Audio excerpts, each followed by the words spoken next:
Video শুরুতেই সবাইকে জানাই কিন্তু জয়গুরু। আর আমি কিন্তু এই মুহূর্তে দাঁড়িয়ে আছি কিন্তু ঠিক কালীতলা ১৯ নম্বর ওয়ার্ডের সেই মিলন পল্লী পার্কিংয়ে। আর এখানে কিন্তু ১৩৮তম বর্ষে শ্রী শ্রী অনুকূল চন্দ্র ঠাকুরের বিরাট এক অনুষ্ঠানের আয়োজন করা হয়েছে। তোমাদের দেখাতে পাচ্ছি প্যান্ডেলের কাজ কিন্তু এখনও প্রস্তুতি হয়নি, কাজ কিন্তু এখনও চলছে আমাদের এই বনগাঁ মিলন পল্লী পার্কিংয়ে ১৯ নম্বর ওয়ার্ডে। আর এখানে কিন্তু খুব সুন্দর করে কিন্তু প্যান্ডেল হবে, পুরো মাঠটা জুড়েই কিন্তু এই অনুষ্ঠান তো হবে। আর এখানে কিন্তু ঠিক ১২টা থেকে কিন্তু থাকছে আলপনা প্রতিযোগিতা, রামনগর রোড থেকে হয়ে একদম ঠিক কিন্তু এই মিলন পল্লী পার্কিংয়ে আসবে। আর এখানে কিন্তু খুব সুন্দর কিন্তু মানে দোকানপাট অনেক কিছু বসবে। আর এখান থেকে এই প্রোগ্রামটা কিন্তু শুরু হবে, আমাদের এই অনুষ্ঠিত হবে কিন্তু ঠিক 14ই ডিসেম্বর থেকে এই মিলন পল্লী পার্কিংয়ে।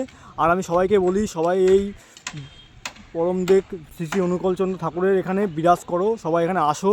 আশা করি সবাই তোমাদের খুব ভালো লাগবে। নমস্কার, জয়গুরু।